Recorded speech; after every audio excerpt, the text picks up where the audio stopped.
vous vous intéressez à l'économie? Avez-vous déjà entendu parler des grands économistes classiques? Peut-être que vous avez déjà entendu parler de quelques grands économistes comme Adam Smith par exemple, mais savez-vous comment leurs idées ont contribué à façonner notre compréhension actuelle de l'économie? Dans cette présentation, je vous emmène à la découverte des grands économistes classiques de Adam Smith à Marx en passant par Ricardo, Malthus, Say et Mill. Vous allez voir comment leurs idées ont évolué au fil des siècles jusqu'à aujourd'hui. Vous êtes prêts à apprendre tout ça avec moi? Alors c'est parti.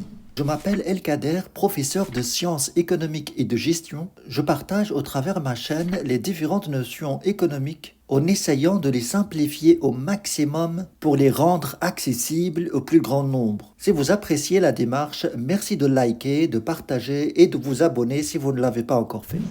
Adam Smith est un philosophe et économiste écossais né à Kirkcaldy, une ville écossaise. La date de naissance d'Adam Smith n'est pas connue avec précision, mais on suppose qu'elle corresponde à la date de son baptême qui est le 5 juin 1723. Son père est un contrôleur des douanes, meurt la même année de naissance d'Adam Smith. Et donc Adam Smith sera élevé par sa mère avec laquelle il restera très proche. À l'âge de 14 ans, il est envoyé à l'université de Glasgow où il va étudier la philosophie morale et politique, un cours donné par le philosophe irlandais Francis Hutcheson. 3 ans plus tard, en 1740, il obtient une bourse pour aller étudier la théologie à l'université d'Oxford, où il va prendre goût à l'étude de la philosophie, surtout après avoir lu le traité de la nature humaine du philosophe écossais David Hume. Ce n'était pas à l'époque un livre très connu, ou bien il était très négligé et moins recommandé. Adam Smith retourne à Kirkcaldy à la fin de 1747 et il y reste 2 années pendant lesquelles il continue de lire et d'étudier. Il commençait à donner des cours avec succès à Édimbourg en rhétorique et en droit, et ça en 1750 et 1751.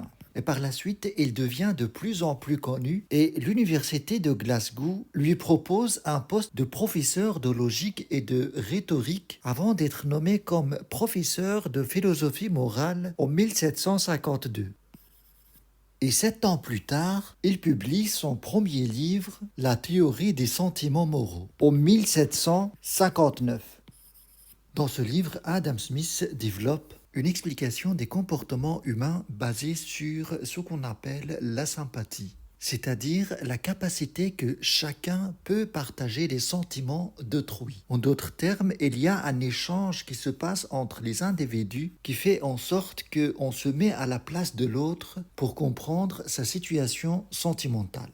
Et dans ce livre, il développe un concept qui explique la formation de nos jugements sur nous-mêmes. Ce concept est celui d'un spectateur idéal et impartial. Pour Adam Smith, chaque individu est accompagné par son spectateur idéal et impartial. Et ce spectateur idéal et impartial guide notre comportement moral. Il s'agit tout simplement du sentiment qui nous accompagne pour approuver ou désapprouver notre conduite morale. Et ce spectateur idéal se forme du regard que nous avons, de la perception d'autrui, de nous-mêmes. Ce premier livre d'Adam Smith a connu un succès important à son époque, mais ce que l'histoire gardera plus de lui, c'est le deuxième livre, à savoir La recherche sur la nature et les causes de la richesse des nations. C'est un livre publié en 1776. Ce livre est abrévié dans la plupart des références par simplement La richesse des nations. Adam Smith, dans son livre La richesse des nations,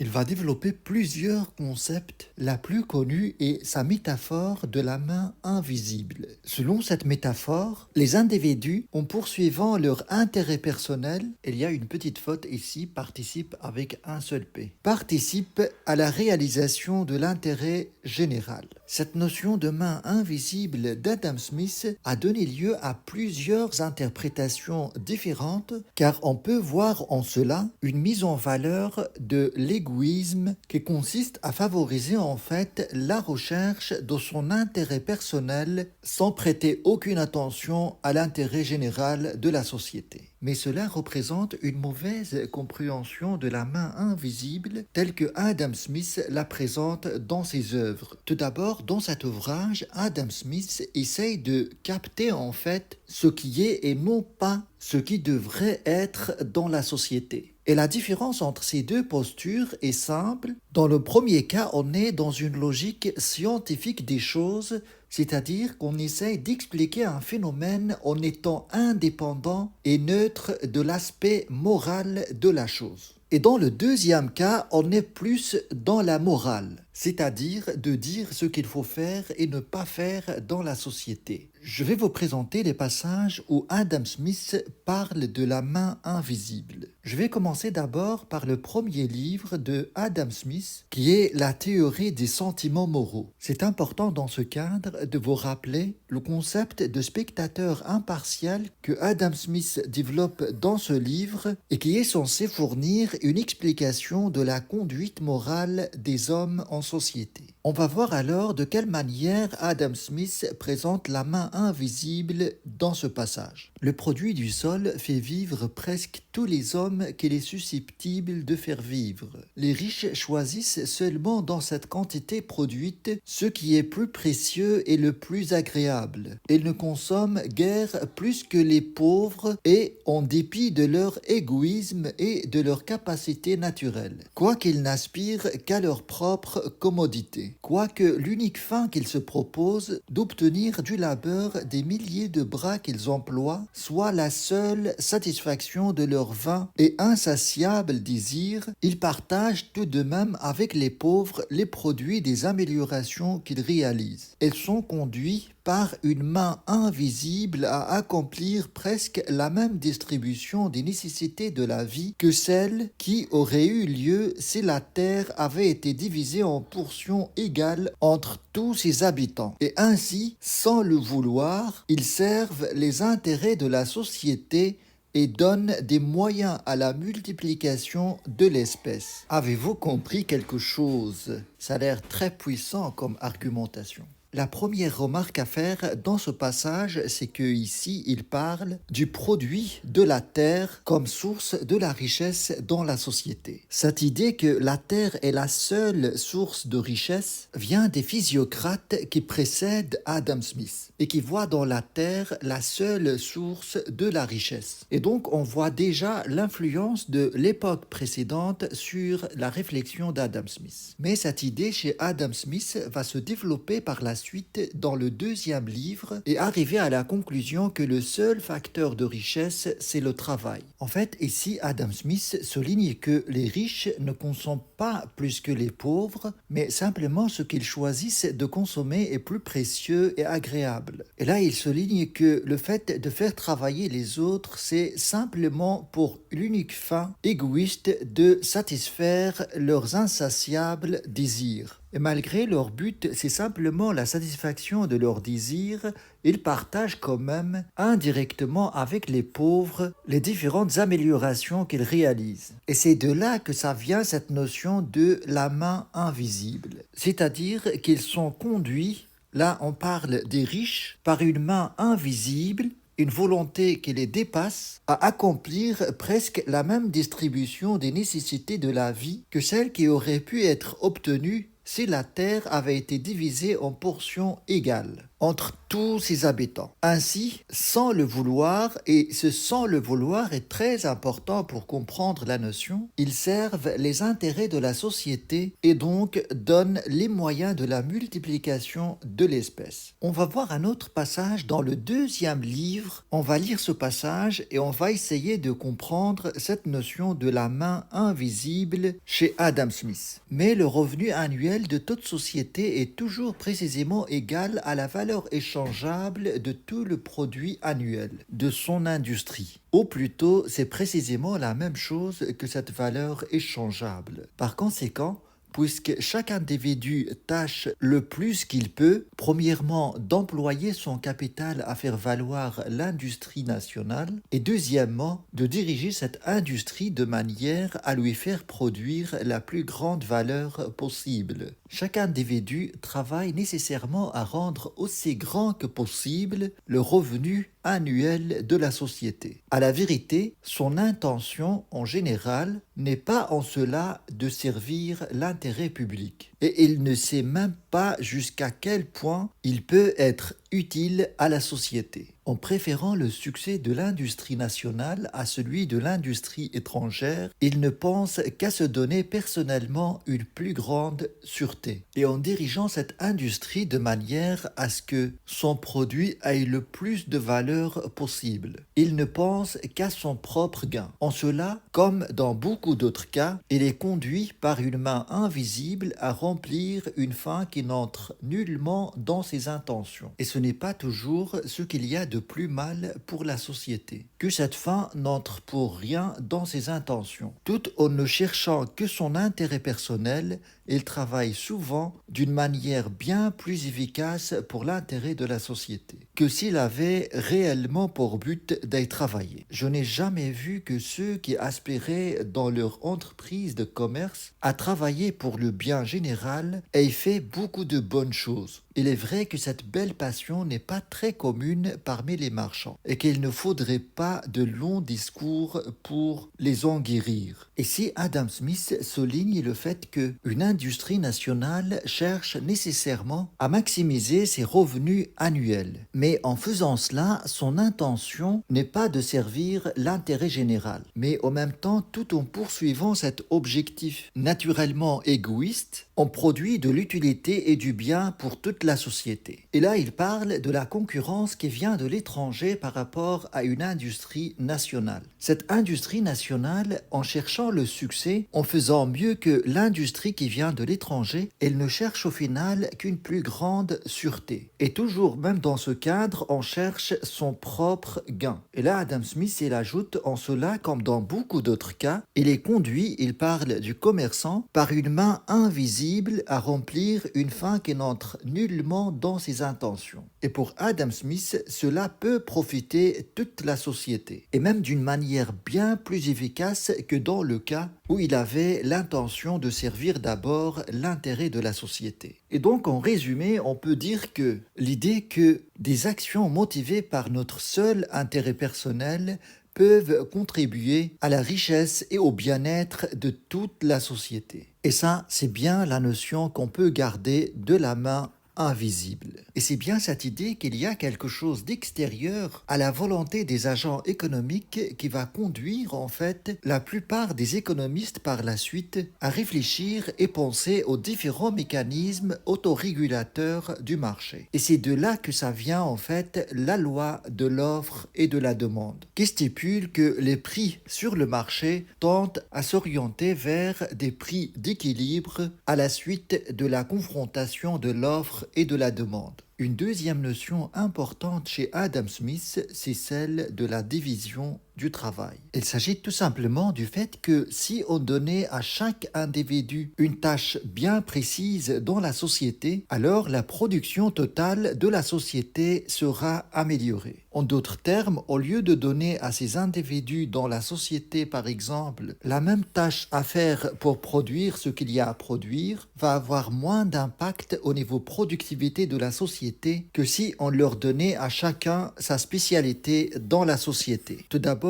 parce que plus on se spécialise dans une tâche bien précise, plus on la maîtrise davantage. Et donc on devient en quelque sorte plus rapide et plus efficace dans l'exécution de la tâche en question. Et cela dans nos sociétés actuelles semble être clair et très évident. Mais cela n'était pas aussi clair auparavant. Et pour Adam Smith, ce qui explique la division du travail, c'est bien l'échange entre les individus. Et l'échange entre les individus, c'est quelque chose de naturel qui a toujours existé. Et dans ce cadre, j'aimerais bien vous lire un passage intéressant dans le livre La richesse des nations. Cette division du travail, de laquelle découle tant d'avantages, ne doit pas être regardée dans son origine comme l'effet d'une sagesse humaine qui est prévue et qui a eu pour but cette opulence générale qui en est le résultat. Elle est la conséquence nécessaire, quoique latente et graduelle, d'un certain penchant naturel à tous les hommes qui ne se proposent pas des vues d'utilité aussi étendues. C'est le penchant qui les porte à trafiquer, à faire des trocs et des échanges d'une chose pour une autre. Mais l'homme a presque continuellement besoin du secours de ses semblables, et c'est en vain qu'il attendait de leur seule bienveillance. Dans ce passage, on voit clairement que Adam Smith explique la division du travail non pas par une sagesse humaine, c'est-à-dire quelque chose de prévu et installé par les hommes, mais plutôt c'est quelque chose qui provient de la nature des êtres humains, qui les pousse à trafiquer, faire du troc et échanger. Et je peux ajouter ce passage que je trouve intéressant, qui représente la suite. Il sera bien plus sûr de réussir s'il s'adresse à leur intérêt personnel et s'il leur persuade que leur propre avantage leur commande de faire ce qu'ils souhaitent d'eux. Et puis il ajoute ce passage qui est très populaire chez Adam Smith. Ce n'est pas de la bienveillance du boucher, du marchand de bière et du boulanger que nous attendons notre dîner, mais bien du soin qu'il apporte à leur intérêt. Nous ne nous adressons pas à leur humanité, mais à leur égoïsme. Et ce n'est jamais de nos besoins que nous leur parlons, c'est toujours de leur avantage. Voilà, c'était un passage dans La richesse des nations de Adam Smith. On est toujours chez Adam Smith de cette présentation des phénomènes économiques qui se régulent au-delà de la volonté individuelle des êtres humains. C'est en fait de là que ça vient l'ambition de donner à l'économie le caractère de science, exactement comme ce qui se produit en sciences physiques par exemple, où on peut trouver des lois naturelles qui expliquent les différents mouvements dans la nature. Et c'est pour ça justement que on considère que Adam Smith est le père des sciences économiques. Je vais vous parler maintenant de la notion de valeur travail et travail commandé chez Adam Smith. En fait, en économie, la notion de la valeur peut être liée à deux choses différentes. Soit à l'utilité que procure un bien, c'est-à-dire son utilisation ou bien sa consommation en général, et on peut avoir un autre aspect par rapport à la valeur des biens, c'est leur faculté de permettre d'acheter d'autres biens. Et cette valeur, c'est bien ce qu'on indique par la valeur d'échange. Et dans ce sens, Adam Smith explique dans son livre qu'on peut appeler l'une valeur en usage et l'autre valeur en échange. La valeur en usage, ça vient de l'utilité que procure un bien. Et la valeur en échange, c'est sa faculté d'être échangée contre un autre bien. Et avec l'utilisation de la monnaie comme moyen d'échange, cette valeur en échange n'est rien d'autre que le prix sur le marché. Car on peut échanger ou bien comparer les différents biens sur le marché en fonction de leur prix. Mais ce que Adam Smith a remarqué, c'est que l'utilité d'un bien ne peut pas expliquer le prix sur le marché. C'est-à-dire qu'il n'y a pas de relation claire et évidente entre l'utilité qu'on va procurer d'un bien et son prix sur le marché. Et dans ce cadre, Adam Smith remarque qu'il y a quelques biens, comme l'eau par exemple, qui possèdent une valeur d'utilité très grande, alors que leur valeur d'échange ou bien leur prix sur le marché est très bas. Ou bien à l'inverse, on peut avoir d'autres biens, comme les diamants par exemple, qui ont une faible valeur d'usage, mais par contre une valeur d'échange très élevée. Et donc la conclusion de tout ça, c'est que l'utilité d'un bien ne peut pas expliquer sa valeur d'échange sur le marché, ce qui serait autrement une situation parfaite. Car plus un bien est utile, plus sa valeur d'échange devrait être grande. c'est-à-dire son prix auquel on l'échange sur le marché est élevé. Et à l'inverse, un bien qui n'est pas très utile devrait avoir un prix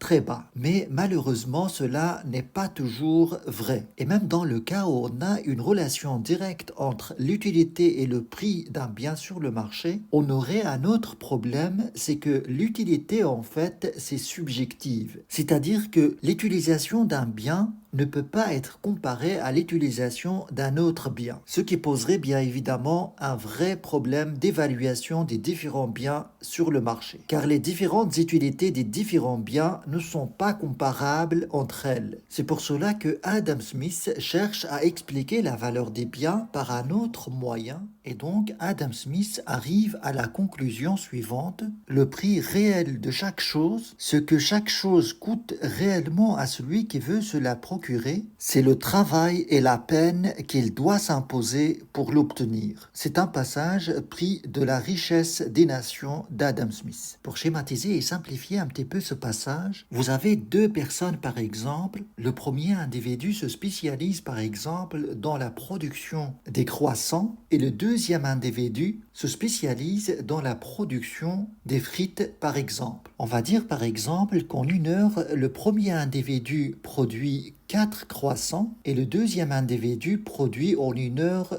2 paquets de frites. Eh bien, pour Adam Smith, la valeur réelle de ces 4 croissants est égale à la valeur réelle de ces 2 paquets de frites. Et donc cet individu se spécialise dans la production des croissants. Pour acheter un paquet de frites, normalement, ça doit faire l'équivalent de 2 croissants de travail pour lui. Et donc, d'une manière abstraite, Adam Smith explique la valeur des choses, ou bien des différents biens et services sur le marché, par cette notion de valeur-travail. On peut donc effectuer cet échange entre ces deux individus, mais en passant bien sûr par la monnaie. C'est-à-dire que ce monsieur va vendre ces 2 croissants, et avec l'argent qu'il va avoir, il va acheter ce paquet de frites. Et la même opération va être effectuée par la deuxième personne. Donc, en résumé, pour Adam Smith, le prix réel des marchandises, c'est la valeur travail, c'est-à-dire la quantité de travail nécessaire pour produire un bien. Mais cette vision des choses va tout de suite se heurter à des problèmes.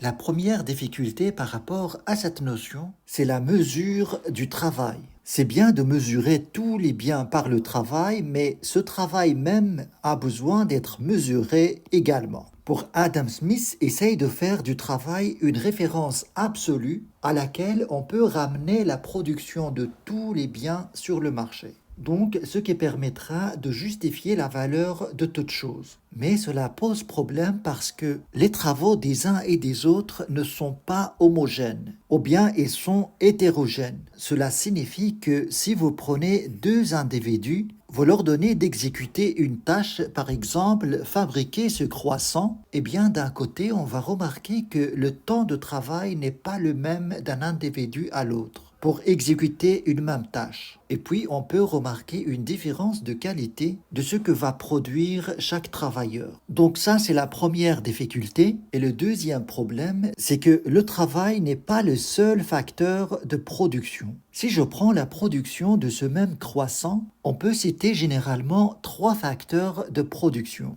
Vous avez le travail représenté par le salarié.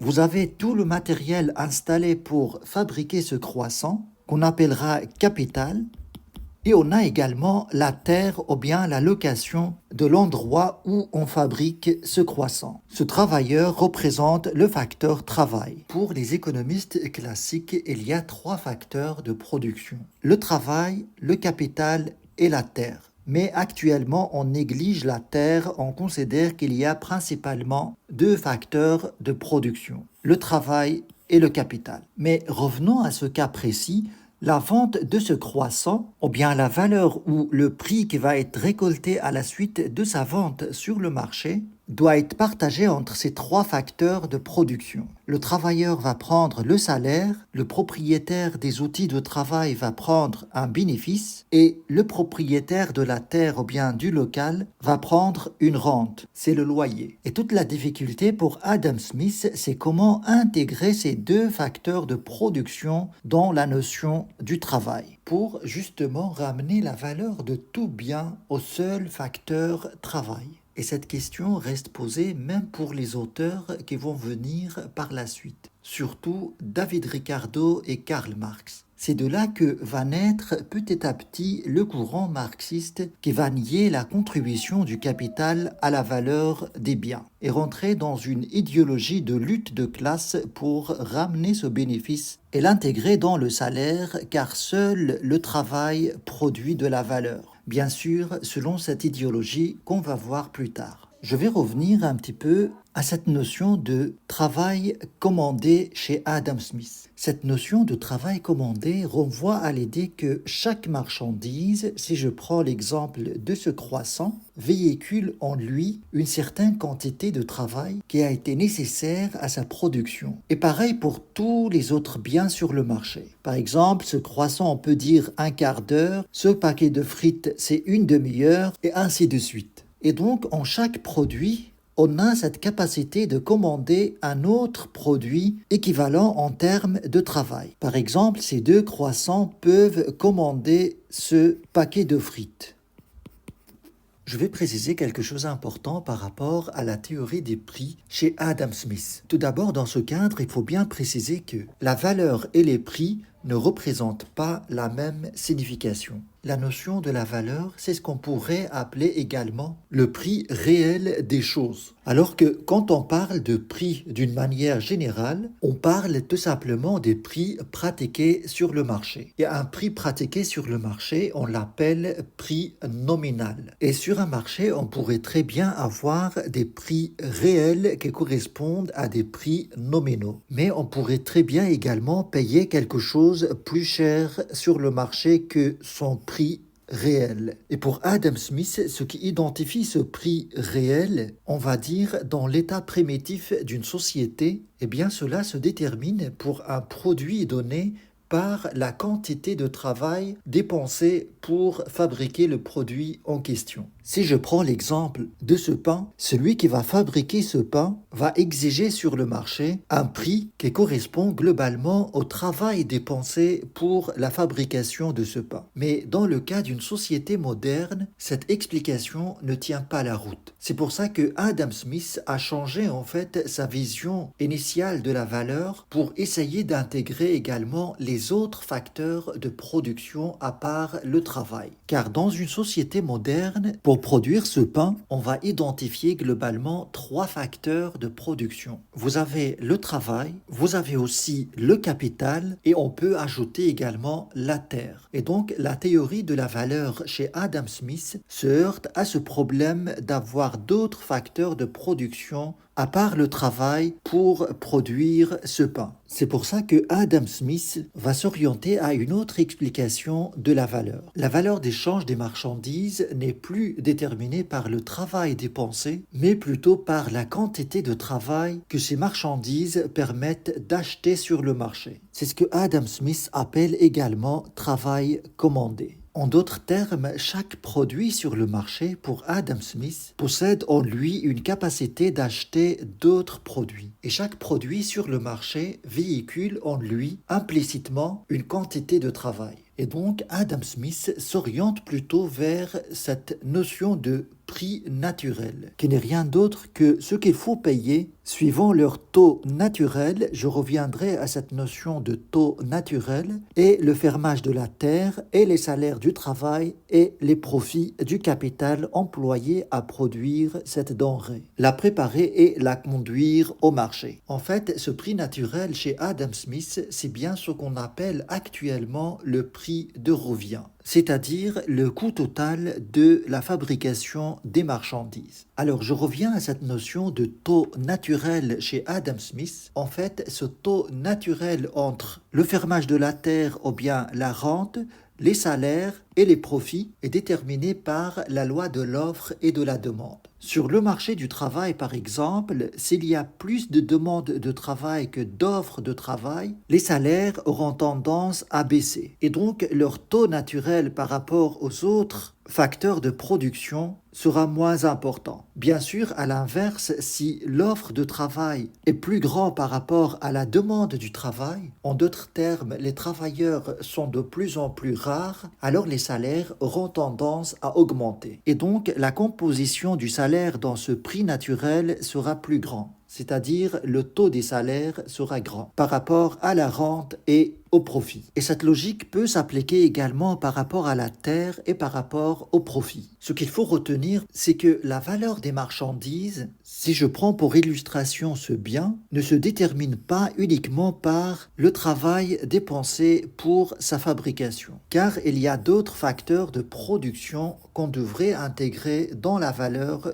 de cette production. Et cela représente dans les travaux d'Adam Smith un véritable problème à résoudre. Et donc, Adam Smith, avec la réflexion, lâche petit à petit cette référence au travail dépensé pour adopter une autre manière d'évaluer les biens sur le marché qui consiste à dire que chaque produit peut commander une certaine quantité de travail sur le marché et donc acheter d'autres produits sur le marché identifiés par une certaine quantité de travail permettant leur fabrication. C'est ce qu'on appelle travail commandé. J'ajoute une dernière réflexion d'Adam Smith par rapport au commerce extérieur. Dans ce cadre, il dit: si un pays étranger peut nous fournir une marchandise à meilleur marché que nous ne sommes en état de l'établir nous-mêmes, il vaut bien mieux que nous la lui achetions avec quelques parties du produit de notre propre industrie, employée dans le genre dans lequel nous avons quelques avantages. Alors, pour faire simple, Adam Smith parle ici des avantages absolus. Avec des mots simples, la notion des avantages absolus chez Adam Smith repose sur l'idée que si vous avez par exemple deux pays, on va dire A et B,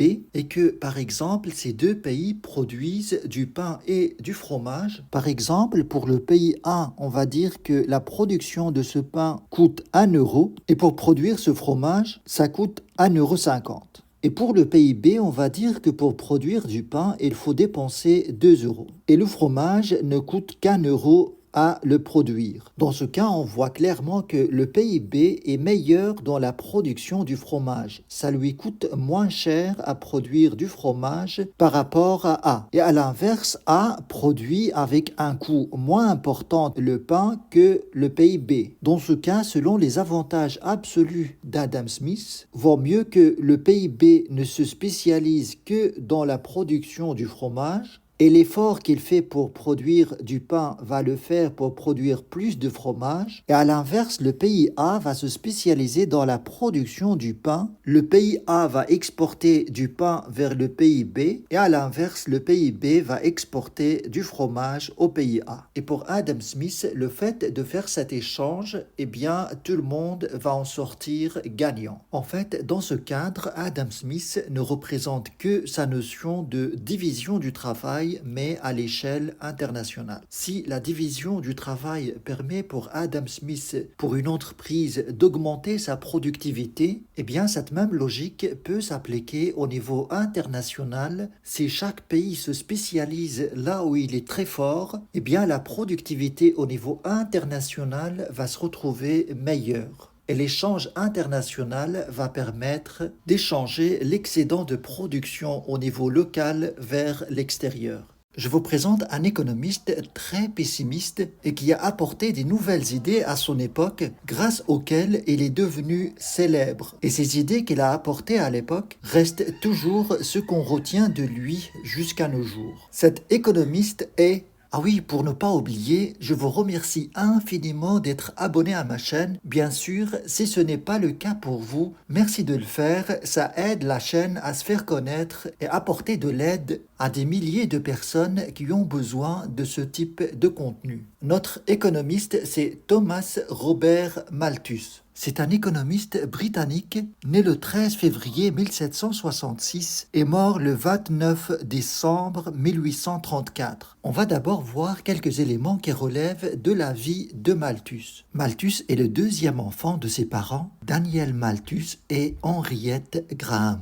Daniel Malthus est un riche propriétaire foncier et aussi un ami proche de David Hume, le philosophe et économiste écossais. Il était proche aussi de d'autres philosophes comme Jean-Jacques Rousseau par exemple. On peut dire que son père avait des ambitions intellectuelles et entretenait des relations avec des personnalités importantes au niveau littéraire et en philosophie. Il était par exemple en correspondance avec Voltaire. Malthus fait ses études auprès de percepteurs amis de son père, puis en 1784, il entre au Jésus Collège de Cambridge où il a étudié les mathématiques et les sciences. En 1797, il devient pasteur. Il publie d'abord d'une manière anonyme Essai sur le principe de la population. Ce livre est considéré à son époque le plus important livre sur la population. Ce livre connaît à l'époque un immense succès et déclenche de nombreuses polémiques. Je reviendrai sur les idées principales de Malthus abordées dans son livre. Malthus se marie en 1804 et un an plus tard, il devient professeur d'économie politique, un poste qu'il va occuper toute sa vie. Il était proche de David Ricardo qu'il a rencontré la première fois en 1811. Malthus a écrit plusieurs fois son livre à des dates différentes qui est traduit en 1823 en français. Et ce livre va avoir également plusieurs éditions en français. Malthus a écrit d'autres livres comme Les principes d'économie politique en 1820, Définition en économie politique en 1827, La valeur en 1823, L'offre des biens en 1825.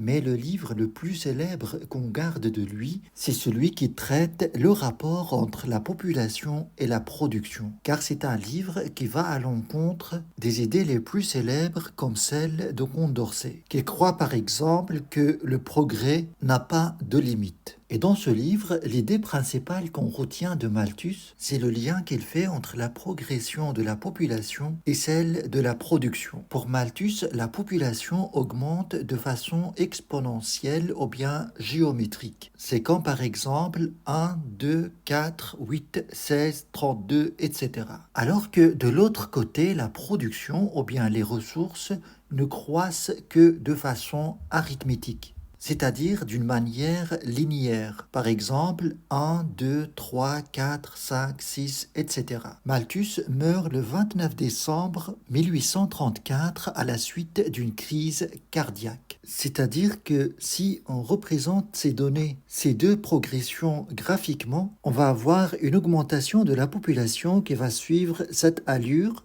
et une augmentation de la production ou bien des ressources qui suit cette allure. À titre d'exemple, ici on a une fonction de nature géométrique comme par exemple x au carré. Et là, vous avez une fonction arithmétique, genre 2 fois x. Sur l'axe des abscisses, on a le temps et là, on a la valeur. Et donc, l'analyse de Malthus consiste à dire qu'à un certain moment, en fait, il y aura plus de la population que des ressources qui permettent de nourrir cette population. Car l'augmentation des ressources ne suit pas le même rythme de croissance que l'augmentation de la population. Alors, bien sûr, à cette époque-là, on voyait des ressources sous forme des produits agricoles principalement. Mais ce qui s'est produit par la suite, c'est la révolution industrielle qui n'a pas donné raison à Malthus et qui a permis de passer à un autre stade de ressources beaucoup plus important que la croissance de la population. J'aborderai maintenant les principales autres idées de Malthus. Je vais vous présenter maintenant les principales idées de Malthus. En fait, cet économiste britannique appartient à l'école classique et adopte à peu près la même ligne de pensée que Adam Smith et Ricardo. Il se rapproche plutôt des idées d'Adam Smith que de David Ricardo. Je vous présente donc les principales idées de Malthus. L'idée principale de Malthus qu'on retient de lui, c'est celle-là. Le pouvoir multiplicateur de la population est infiniment plus grand que le pouvoir de la terre de produire la substance de l'homme. En fait, pour Malthus, La population augmente d'une manière exponentielle ou bien géométrique et la production augmente d'une manière linéaire ou bien arithmétique. Et si je rejoins les deux graphiques, on va avoir à un certain moment une progression de la population qui dépasse largement la progression de la production. Et donc on va avoir un problème à nourrir toute la population qui croît d'une manière géométrique. Mais heureusement, l'histoire ne lui a pas donné raison, surtout avec la révolution industrielle par la suite, qui a fait en sorte que la production explose à l'international. Plusieurs auteurs contestent fermement cette affirmation, comme par exemple le cas de cet économiste Mark Blogg, un économiste britannique, qui dit que la théorie de Malthus ne sont pas et n'ont jamais été valides empiriquement. Et parmi les solutions que Malthus propose, c'est de réguler un petit peu les naissances et jouer également sur des règles par rapport à la contraception et au mariage. Et ces moyens les qualifient d'artificiels et non pas naturels.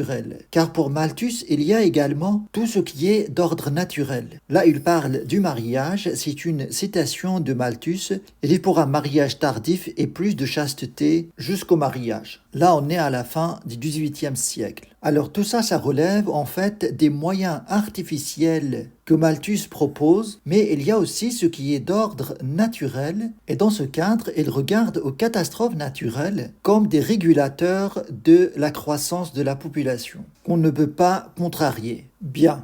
À part ça, Malthus adopte en fait une vision assez similaire de celle de Keynes, qui viendrait bien sûr après lui, et c'est Keynes qui va s'inspirer de la philosophie en fait de Malthus en quelque sorte. Je vais vous lire ce passage de Malthus. La première chose dont on ait besoin, c'est une demande effective de produits, c'est-à-dire une demande faite par ceux qui ont les moyens et la volonté d'en donner à un prix suffisant. En fait, pour bien saisir cette logique, pour Malthus, c'est la demande qui crée l'offre et non pas l'inverse. Quand il y a une demande sur le marché, l'offre va suivre et se créera par la suite. En fait, pour lui, c'est la demande qui explique l'existence de l'offre et non pas l'inverse. Comme l'affirme par exemple Jean-Baptiste Say, qui affirme avec sa loi dite de Say que l'offre sur le marché crée la demande. C'est-à-dire que si on a de l'offre sur le marché, cela va créer une demande sur le marché et non pas l'inverse. Car pour cet auteur, les marchandises s'échangent entre elles avec la monnaie comme intermédiaire, mais ce qui crée l'échange en fait, c'est les biens sur le marché. Et donc, plus on produit de biens, plus il y aurait d'échanges et donc plus de demandes. C'est ça le principe de la loi de débauché de Jean-Baptiste Say, et qui s'oppose à la demande effective de Malthus.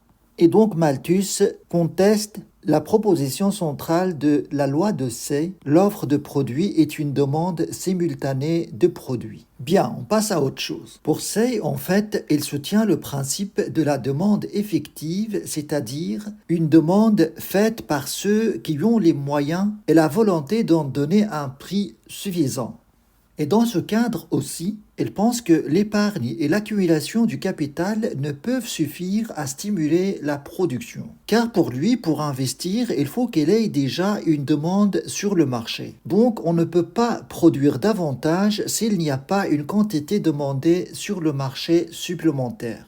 Par rapport au prix, Malthus adopte la même vision que Adam Smith, c'est-à-dire la notion de prix naturel, c'est-à-dire en d'autres mots que le prix n'est pas expliqué simplement par le travail nécessaire pour la production d'une marchandise, mais ça doit correspondre à tous les facteurs de production ou bien à la rémunération des différents facteurs de production, à savoir les salaires, les profits et éventuellement la rente.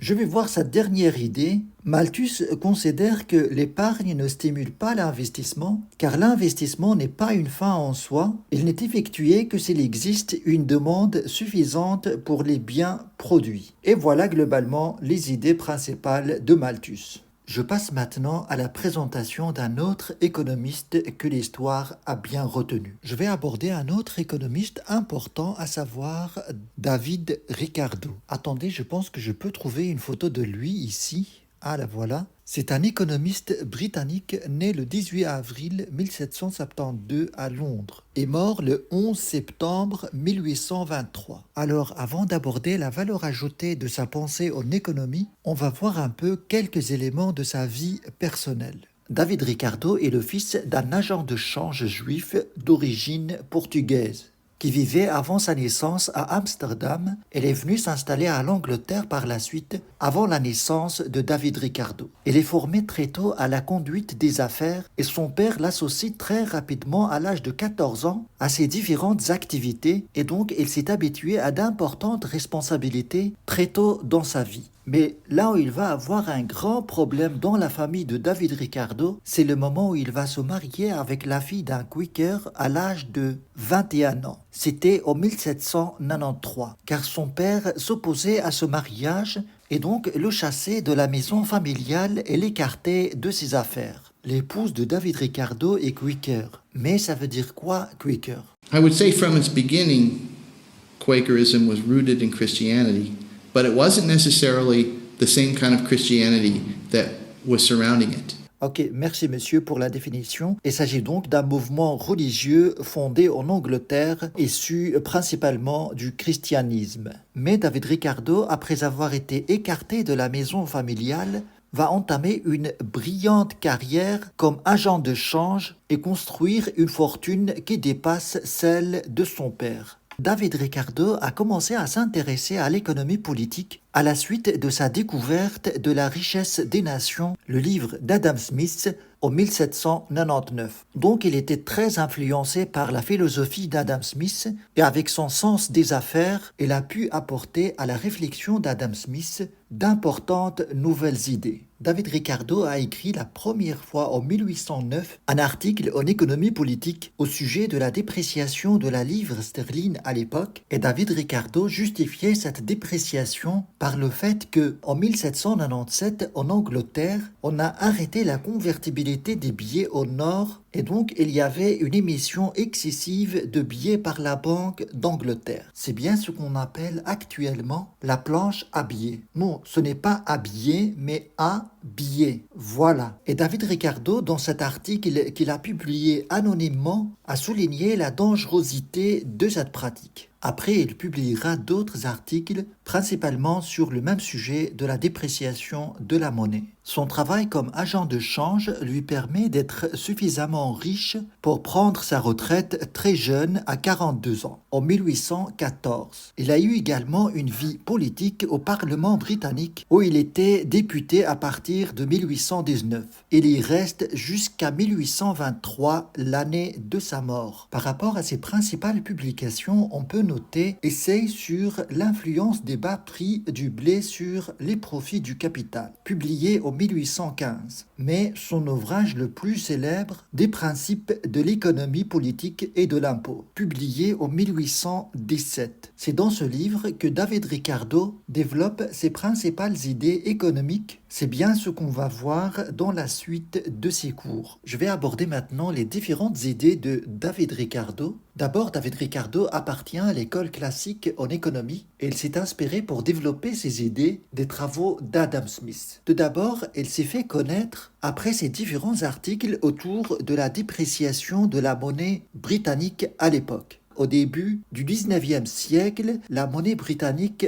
perd de sa valeur. Et David Ricardo insistait sur les erreurs de la banque britannique à l'époque et surtout le fait de suspendre la convertibilité de la monnaie en or en 1797. Et cela à l'époque a donné le feu vert en fait à la banque britannique d'imprimer énormément de billets et augmenter la masse monétaire en circulation. Et David Ricardo était parmi les premiers à mettre en garde contre cette pratique qui n'est pas saine au niveau économique.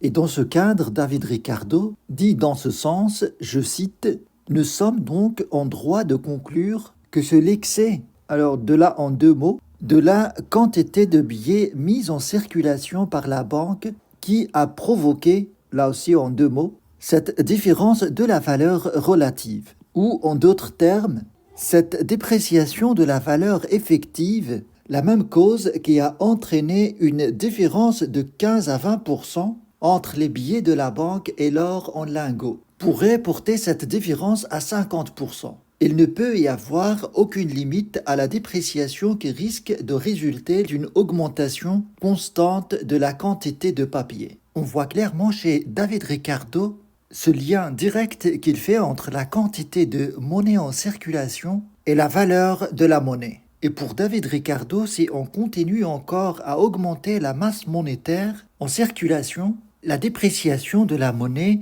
peut continuer même sans limite. Et cette idée de David Ricardo va être développée davantage par d'autres économistes, comme Irving Fisher par exemple, qui va la développer dans une formule mathématique M fois V égale P fois T. C'est bien ce qu'on appelle la théorie quantitative de la monnaie. M, c'est la masse monétaire, V, c'est la vitesse de circulation de la monnaie, P, c'est le niveau général des prix, et T, c'est la quantité de biens et services en circulation. Et pour Irving Fisher, on a un lien direct entre la masse monétaire et le niveau général des prix. C'est-à-dire que si on augmente la masse monétaire, le niveau général des prix augmentera également. Et cela se traduit par ce qu'on appelle l'inflation. Et l'inflation en général n'est rien d'autre que la dépréciation de la valeur de la monnaie. C'est-à-dire que le pouvoir d'achat de la monnaie diminue. Et ce que reprochait David Ricardo à la Banque d'Angleterre à l'époque, c'est bien ce que de nombreux économistes reprochent actuellement à la BCE, la Banque centrale européenne, et à la Fed américaine également. Car leur politique depuis la crise de 2008 consistait à augmenter la masse monétaire par les différentes politiques mises en place. Et donc, certains économistes actuellement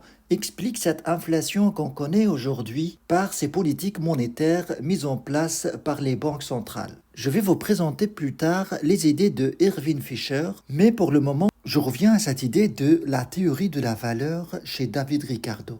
Chez David Ricardo, on va avoir cette notion d'origine de la valeur travail, à savoir que les marchandises, en fait, ou bien la valeur des marchandises, est déterminée par la quantité de travail nécessaire pour les produire. Mais rappelez-vous que Adam Smith s'est écarté un petit peu de cette notion de valeur travail, car il y a un vrai problème d'adopter cette notion alors qu'il n'y a pas qu'un seul facteur de production, à savoir le travail. Mais il y a aussi le capital et la terre. Et toute la réflexion de David Ricardo consiste à garder cette définition de valeur travail pour expliquer l'origine de la valeur des marchandises et répondre en même temps aux problèmes rencontrés par Adam Smith, à savoir intégrer le capital et la terre dans cette théorie de valeur travail. Pour David Ricardo, la valeur des marchandises, en fait, peut s'expliquer par le travail nécessaire pour les produire.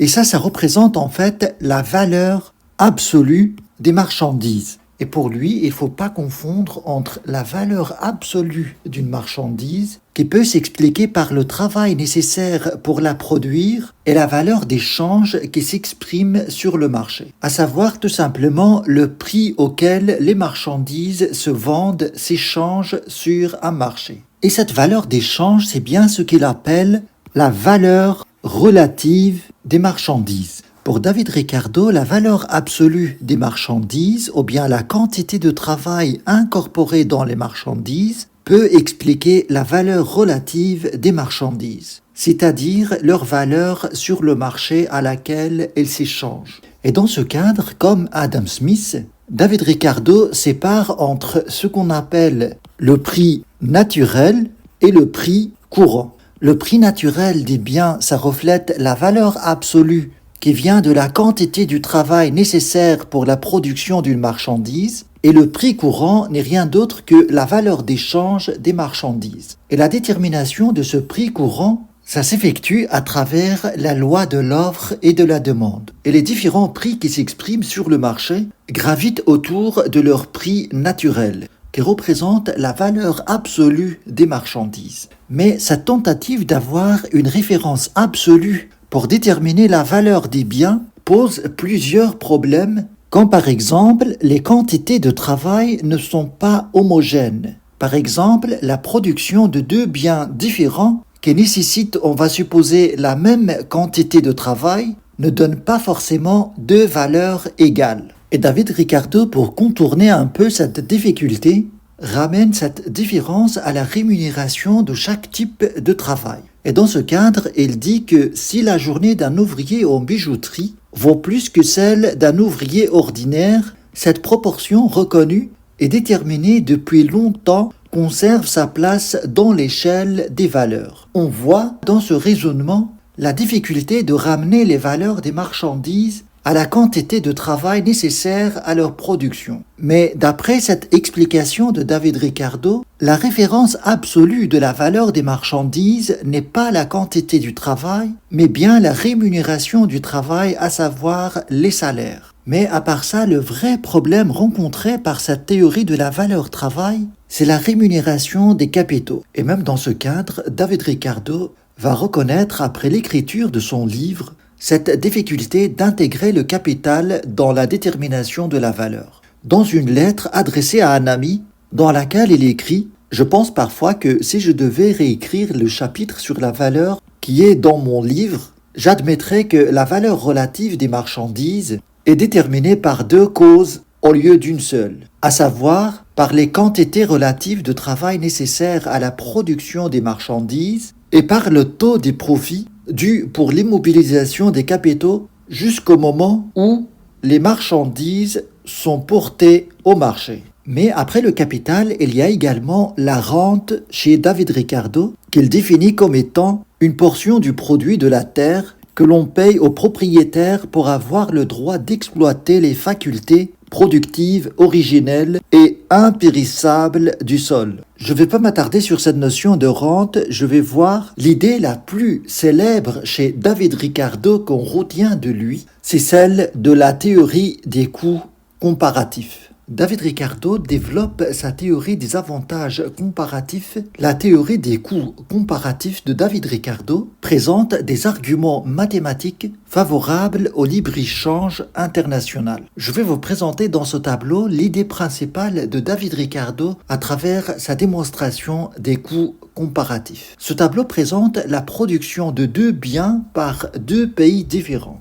Le Portugal et l'Angleterre. Les biens en question, c'est le vin et les draps. Le Portugal, pour produire X litres du vin, a besoin de mobiliser 80 travailleurs. Et pour la même production, l'Angleterre mobilisera 120 travailleurs. Et par rapport à la production des draps, le Portugal a besoin de 90 travailleurs et l'Angleterre 100 travailleurs. Donc, vous voyez bien à travers cette présentation que le Portugal est avantagé parce qu'il a besoin de moins de travailleurs pour la production de chacun des deux biens en question. Pour la production du vin, n'a besoin que de 80 travailleurs au lieu de 120 pour l'Angleterre, et pour la production des draps, n'a besoin que de 90 travailleurs au lieu de 100 pour l'Angleterre. Alors d'après cette présentation, si on se base sur ce qu'on appelle les avantages absolus de Adam Smith, il n'y a pas intérêt entre ces deux pays de faire la spécialisation et procéder à l'échange par la suite.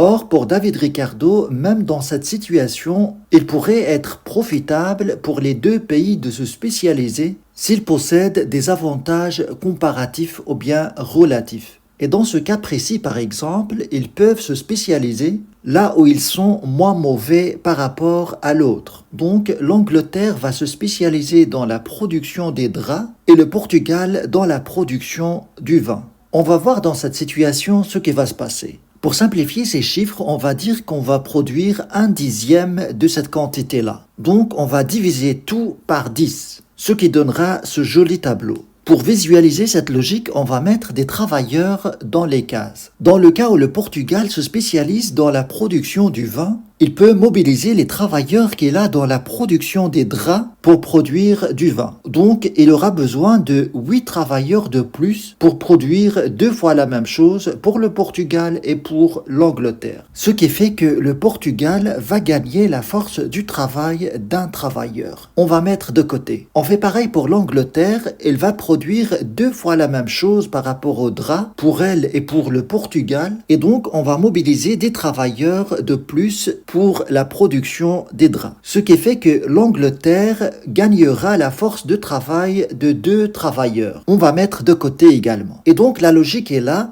Avec la spécialisation, on va gagner la force de travail de 3 individus, ce qui signifie que l'emploi de ces individus va produire davantage. Et donc, la logique de cette démonstration est de dire que avec la spécialisation, on va produire davantage malgré qu'il n'y a pas d'avantage absolu pour la production de l'un ou l'autre bien dans le deuxième pays, à savoir l'Angleterre. Jean-Baptiste Say est un économiste français considéré comme l'un des économistes classiques, mais qui a apporté des idées très originales par rapport aux autres économistes. Et sa pensée en économie peut apporter la contradiction à pas mal d'économistes comme Karl Marx par exemple, ou bien John Maynard Keynes. Je vais vous expliquer par la suite en quoi Jean-Baptiste Say est différent par rapport à ses auteurs par sa manière de voir le fonctionnement de l'économie. Bien, avant d'aborder ces idées, j'aimerais bien commencer d'abord par présenter quelques éléments de sa vie. Jean-Baptiste Say, né le 5 janvier 1767 à Lyon. Issu d'une famille protestante,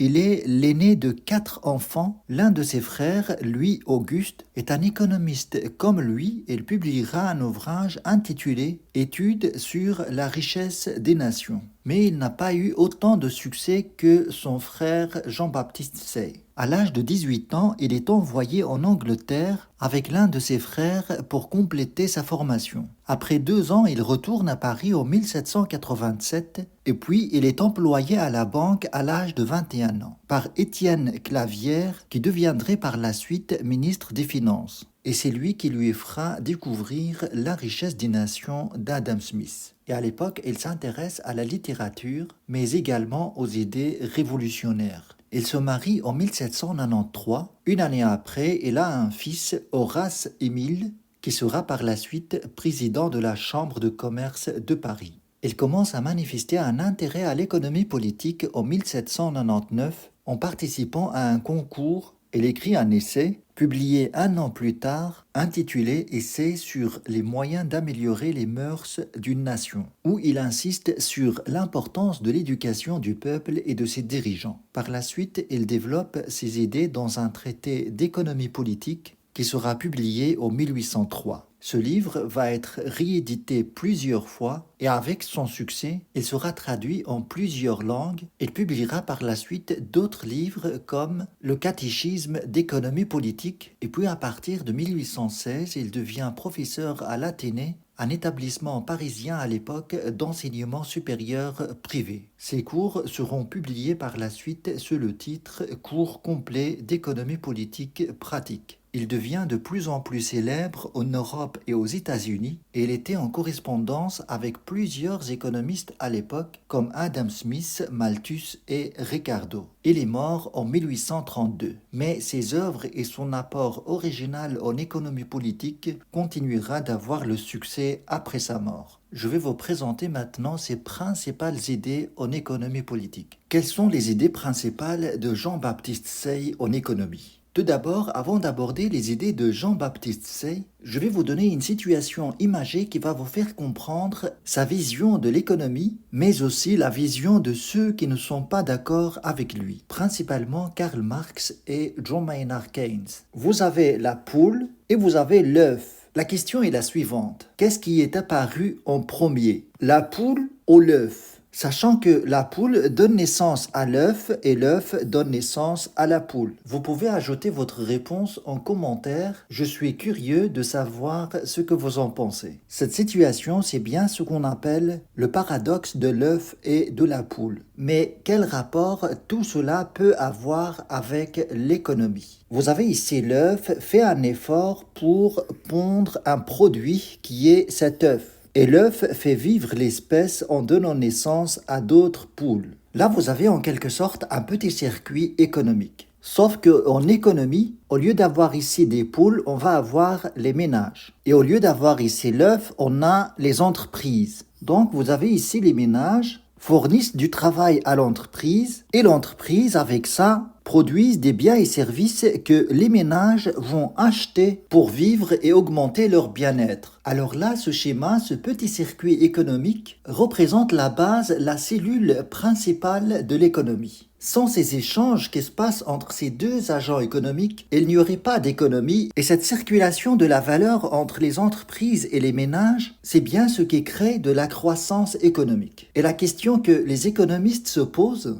c'est de savoir qui explique quoi, qui précède quoi, qui est à l'origine de cette croissance économique. En d'autres termes, est-ce que c'est grâce au travail des ménages que cette croissance peut démarrer et avoir lieu ? Ou bien c'est grâce à l'offre des entreprises que ce circuit économique peut avoir lieu et donc une croissance économique. Avec d'autres mots, est-ce que c'est l'offre des entreprises qui crée la demande sur le marché et donc une croissance économique? Ou bien c'est l'inverse, c'est la demande des ménages qui crée l'offre et donc une croissance économique? La réponse, bien sûr, ne peut pas être catégorique, mais la plupart des économistes se rangent dans ce côté-là de la demande. Et dans ce cadre, on trouve spécialement John Maynard Keynes qui parle de la relance économique par la demande, mais une demande macroéconomique au niveau global de l'économie, effectuée par tous les agents économiques. La demande des ménages, c'est la consommation, celle des entreprises, c'est l'investissement, l'État, c'est les dépenses publiques, etc. Donc, pour Keynes, par exemple, il faut agir sur la demande pour générer une croissance économique. Alors, parmi les économistes exceptionnels qui n'ont pas cette vision des choses, c'est Jean-Baptiste Say. Pour lui, l'origine de la création de richesses et des échanges, c'est bien l'offre et non pas la demande. C'est-à-dire que c'est l'offre qui crée la demande et non pas l'inverse. Je vais vous expliquer en détail cette vision parce que c'est une vision marginalisée par les économistes et malheureusement, elle n'a pas pris beaucoup de place dans la doxa du monde économique actuel. Ce qui est plus connu et adopté par les institutions officielles pour stimuler la croissance, c'est surtout la pensée de John Maynard Keynes qui se trouve du côté de la demande. En règle générale, quand on parle de la demande, on parle de l'argent. On parle en d'autres termes de la masse monétaire multipliée par la vitesse de circulation de la monnaie. C'est la monnaie véhiculée dans le circuit économique par la demande. Et quand on parle de l'offre, on parle des produits fabriqués par les entreprises, évalués par leur prix sur le marché. Et tous les économistes essaient d'expliquer en fait la croissance économique par ces paramètres-là. C'est-à-dire se demandent si on augmente la monnaie en circulation, à quel point cette augmentation va générer plus d'offres. Et ce côté-là, on va avoir des divergences entre les keynésiens, les classiques, etc. Mais pour Jean-Baptiste Say, fait exception dans cette analyse et croit que c'est ça en fait qui provoque ça et non pas l'inverse. C'est-à-dire pour lui, il faut agir sur l'augmentation de l'offre sur le marché pour provoquer une augmentation de la demande. Et pour Karl Marx, par exemple, il se trouve ce côté-là de la demande. Pour Marx, c'est grâce au travail des ménages que cette offre existe. Et donc, toute cette valeur créée doit revenir en salaire aux ménages. On est dans une vision très radicale où on va justifier le peu d'intérêt qu'apportent les entreprises en économie, voire son absence totale. Mais dans le cadre de son analyse, lui, il va utiliser d'autres termes. Ici, on parle de capitaliste et là, on parle de prolétaire. Et cette idéologie de Marx a été entretenue par plein d'auteurs par la suite et qui a provoqué au travers l'histoire plein de mouvements sociaux pour réaliser ce rêve de mettre fin à cette classe sociale et rendre justice à ces pauvres prolétaires exploités. Mais certainement d'autres visions économiques n'ont pas eu la chance d'être entretenues et reprises par d'autres économistes pour avoir leur place dans les différentes politiques économiques prises actuellement. Alors la contradiction que Jean-Baptiste Say apporte au marxisme par exemple, c'est de dire par exemple que celui qui crée de la richesse, ce n'est pas le travail des prolétaires, mais plutôt les idées des entrepreneurs. Et c'est tout à fait logique, ce n'est pas le travail en soi qui crée de la valeur, mais plutôt il y a quelque chose qui précède le travail de ces prolétaires, c'est l'idée du travail. Et l'idée du travail se trouve du côté de l'offre et non pas de la demande. C'est-à-dire que avant d'engager un travailleur à produire quoi que ce soit, il faut penser à l'utilité de ce qu'il faut produire. Et pour Jean-Baptiste Say, malgré qu'il est classé dans l'école classique, il se démarque par rapport aux autres économistes comme David Ricardo et Adam Smith principalement, en justifiant la valeur des biens par leur utilité et non pas par le principe de valeur travail. En fait, les économistes qui sont du côté de la demande parlent globalement de la valeur travail et les économistes qui sont du côté de l'offre, qui sont très rares, parlent plutôt de la valeur utilité. Et c'est bien logique, en fait, c'est l'utilité qui justifie la valeur des biens. Et pour produire quelque chose d'utile, il faut faire appel aux idées des entrepreneurs. Pour Jean-Baptiste Say, les entrepreneurs doivent avoir une place très importante en économie. C'est pour ça que si on regarde actuellement les entreprises qui dominent le marché mondial, sont des entreprises qui apportent une utilité, une valeur ajoutée sur le marché. Et toute la difficulté est là. Il ne suffit pas d'avoir du travail pour créer de la valeur, mais d'abord, il faut avoir l'idée du travail qui va créer de l'utilité sur le marché. Et si on regarde les entreprises qui survivent, c'est celles qui apportent une valeur ajoutée plus que les autres. Comme par exemple Amazon, Apple, etc.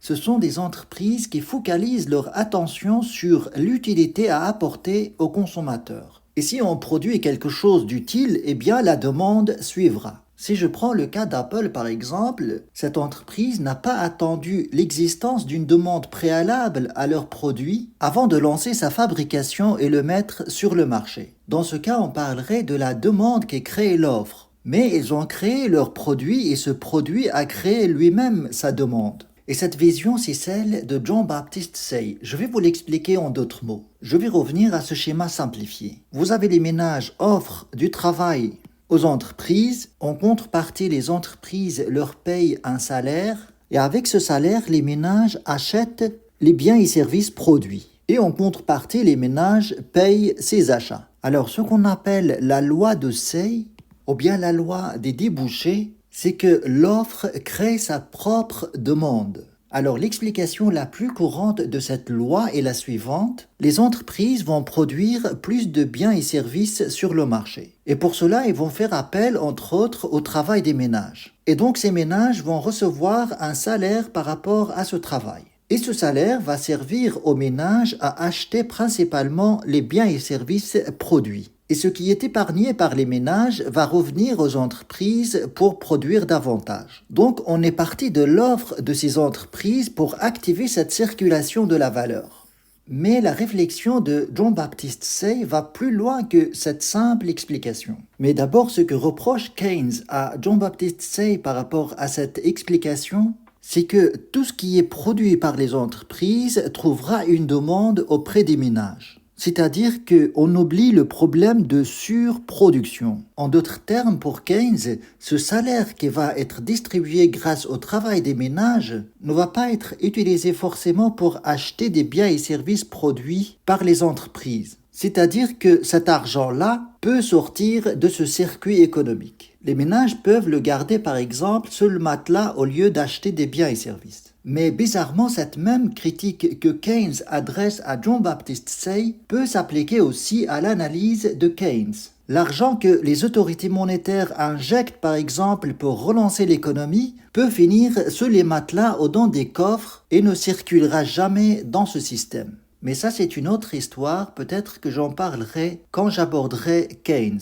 En fait, l'idée derrière cette loi de Say, c'est que cette monnaie qui circule n'est qu'un voile des échanges. C'est-à-dire que cette monnaie-là ne sert qu'à effectuer des échanges. Et donc, au final, ce qui s'échange, c'est des marchandises contre des marchandises. En d'autres termes, les biens que les entreprises vont produire portent un pouvoir d'achat. Et la monnaie n'existe dans ce circuit économique que pour faciliter ce pouvoir d'achat de circuler. Alors, je vais vous expliquer ça d'une autre manière. Imaginez cette situation. Vous avez deux personnes. La première personne possède une pomme et la deuxième une banane. On va dire par exemple que ce que cherche cette personne-là, c'est une banane et pas une pomme.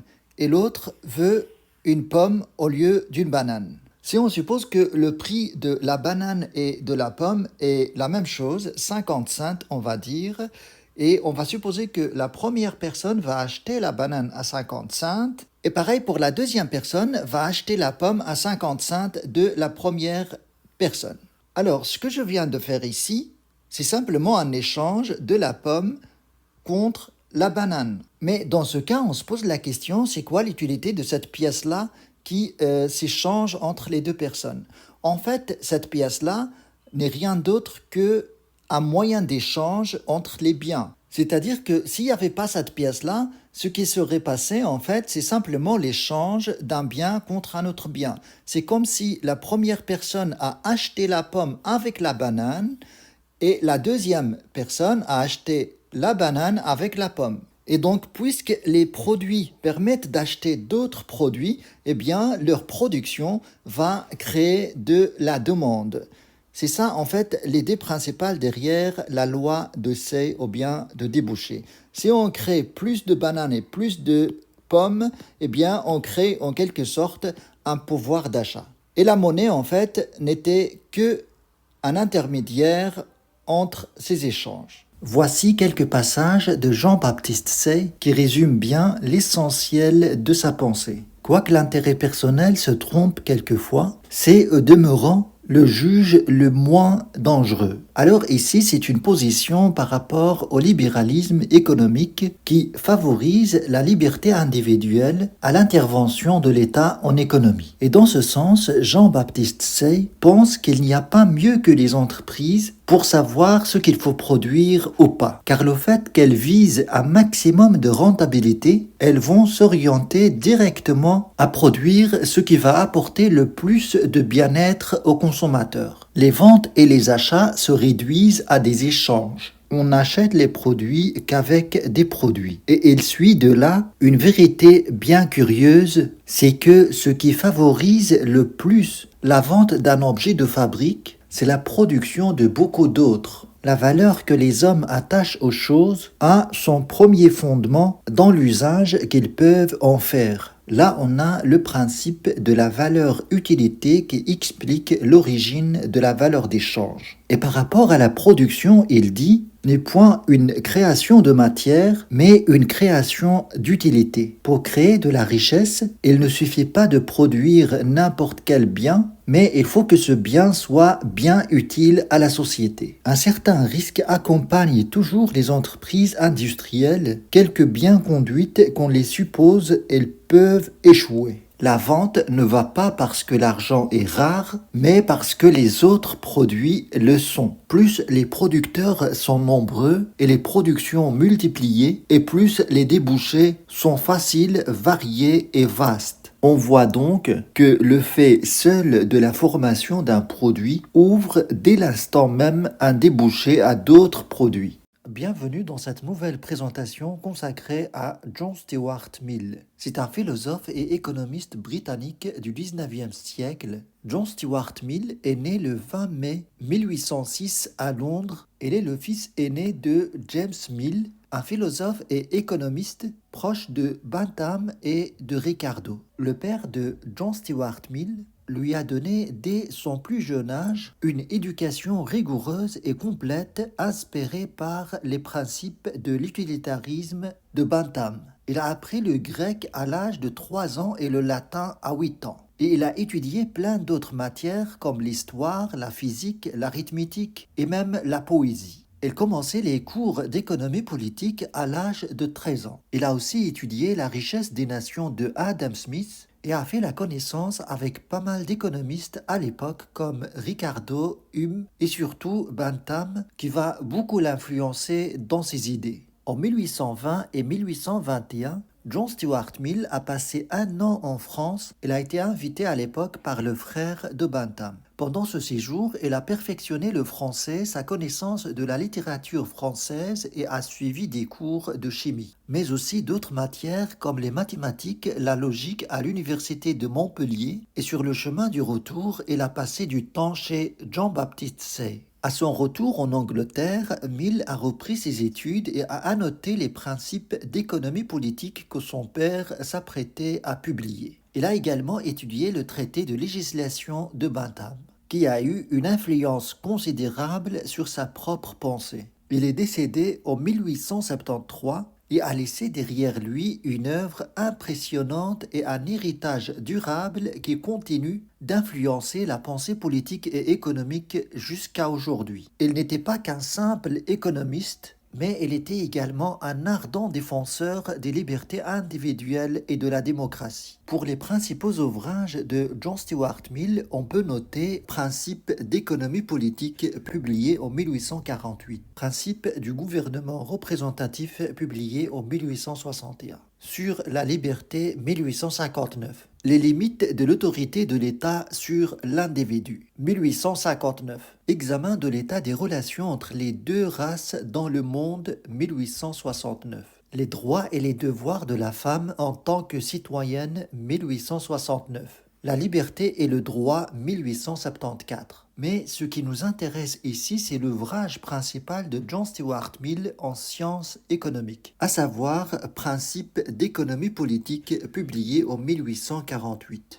Je vais aborder maintenant quelques idées principales de John Stuart Mill en économie. Sa vision globale de l'économie met l'accent sur l'utilité sociale et la justice dans son ensemble. Par rapport à l'utilité sociale, John Stuart Mill soutient que les décisions économiques doivent être prises en tenant compte de leur impact sur la société dans son ensemble et non uniquement sur les individus qui les prennent. En fait, pour lui, chaque décision économique doit prendre en compte les bénéfices et les coûts qui doivent être équitablement répartis sur l'ensemble de la société. John Stuart Mill soutient également que la justice est un élément clé de l'économie et que les inégalités économiques doivent être justifiées. D'après lui, dans ce cadre, il est important de veiller à ce que les individus soient traités de manière équitable, mais aussi que les bénéfices de la croissance économique soient répartis également de manière équitable. Par rapport à l'intervention de l'État, John Stuart Mill soutient que l'État doit intervenir en économie, notamment en mettant en place des réglementations pour protéger les individus et la société contre les abus du pouvoir économique. Mais en même temps, la liberté économique des individus est très importante. C'est pour ça qu'il est important d'avoir un équilibre entre la liberté individuelle et l'intérêt collectif pour John Stuart Mill. Mais l'idée principale de John Stuart Mill est celle de l'utilitarisme. Le principe de l'utilitarisme est simple.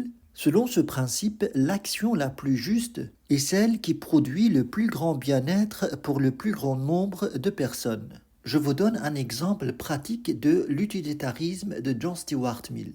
Supposons que vous soyez un décideur politique qui doit décider si vous allez investir dans un projet de construction d'une nouvelle école dans votre ville. Selon le principe de l'utilitarisme, vous devriez évaluer les différents impacts de cette décision sur les personnes concernées. Si vous pensez par exemple que ce projet d'école permettra d'améliorer l'éducation des enfants, et de leur offrir de meilleures opportunités dans l'avenir, cela pourrait être considéré comme une action juste selon l'utilitarisme de Mill, car cela produirait un bien-être pour un grand nombre de personnes. Par contre, si vous pensez que le projet d'école sera coûteux et qu'il pourrait entraîner des hausses d'impôts, vous devriez également prendre en compte cet impact négatif et peser les avantages et les inconvénients avant de prendre une décision finale. Et dans le monde de l'entreprise, on peut être amené à choisir entre plusieurs projets. On suppose par exemple que vous avez deux projets. Le premier projet permettrait à votre entreprise de réaliser un bénéfice important, mais il pourrait avoir un impact négatif sur l'environnement. Alors que le deuxième projet ne rapporterait pas autant d'argent, mais serait respectueux de l'environnement. Alors dans ce cas, selon l'utilitarisme de John Stuart Mill, vous devriez évaluer les différents impacts de ces deux projets sur les personnes concernées et sur la société entière. Si vous pensez que le premier projet produirait un bien-être pour votre entreprise et ses employés, mais qu'il y aurait un impact négatif sur l'environnement et sur d'autres personnes, vous devriez peut-être choisir le deuxième projet, qui produirait moins de bénéfices, mais qui aurait un impact positif sur l'environnement et sur d'autres personnes. En résumé, ce principe de l'utilitarisme soutient que l'action la plus juste est celle qui produit le plus grand bien-être pour le plus grand nombre de personnes. On va voir quelques idées et quelques passages traités dans le livre Principes d'économie politique de John Stuart Mill, publié en 1848. Je vais vous lire ce premier passage sur la répartition de la richesse chez John Stuart Mill. La société peut soumettre la répartition de la richesse aux règles qu'elle juge les meilleures. Mais les résultats pratiques qui vont résulter de l'application de ces règles doivent être découverts comme toute autre vérité physique ou mentale, grâce à l'observation et au raisonnement. Alors c'est un passage très important chez cet économiste.